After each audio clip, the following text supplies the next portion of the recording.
A full mouth of dental implants is $48,000. And the coverage built to protect you pays almost none of it, on purpose.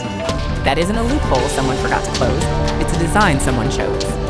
Stay with me because in the next few minutes you'll know exactly who chose it, when, and why. That same gap makes a $4,800 package in Istanbul look irresistible.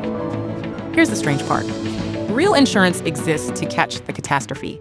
The house fire, the car wreck, the $40,000 event you could never save for. The one catastrophe it flatly refuses to catch is the one sitting in your own mouth. So why was the coverage built to quit before your teeth? Picture a retiree in Ohio at her kitchen table. On it, an implant quote her mouth actually needs, and a letter from a dental plan whose entire year of coverage wouldn't rebuild a single tooth. She worked, she paid her premiums, she did everything right. She's still paying cash. And the reason that letter says no was written long before she was ever handed it. The reason starts in 1965. When America's federal retirement health program was written, one clause barred it from paying for the care, treatment, or replacement of teeth. That clause still stands today. So the single largest dental bill of your life lands on the program built to shield you and bounces off it. But a clause that specific is not an oversight. Someone drew a hard line between the mouth and the rest of the body, on purpose. So where did that line actually come from? It is older than the program itself. In 1840, America's first dental school opened as its own separate institution after the medical college beside it refused to fold dentistry in. From that moment, the mouth was treated as something apart from the body, and by most accounts, it has stayed that way ever since. Therefore, when the retirement program drew its coverage, map a century later, teeth were already off it. History explains the gap. But history had a chance to close it, and someone decided not to. It came close. In 2021, Congress proposed adding a dental benefit to the program at last, and the final framework quietly stripped it back out after pushback from the industry that profits when the gap stays open. So the public side is settled. On teeth, you are on your own, which leaves the private plan you pay for out of every paycheck. Surely that one is real insurance. Look at your own plan's annual maximum, often around $1,000.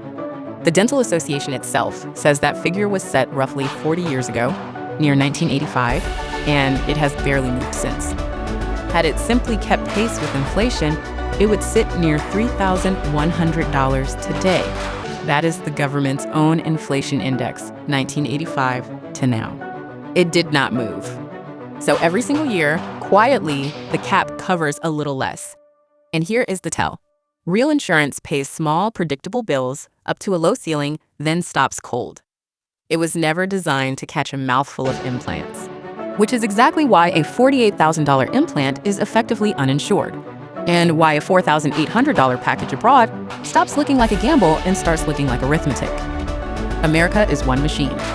It is not the only one. Britain runs a different machine that ends at the same wall.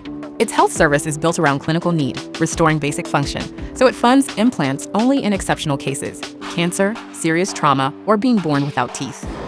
Lose one to age or ordinary decay, and there too, you are on your own. Germany runs a third machine.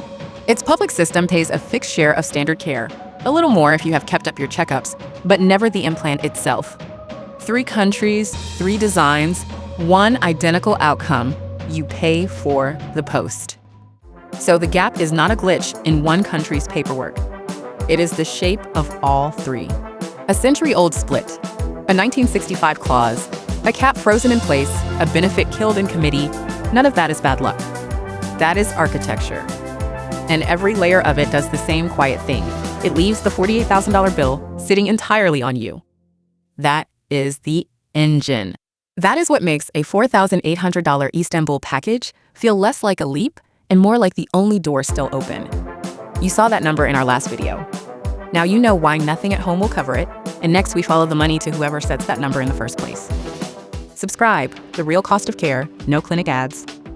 You shouldn't have to go broke to feel whole.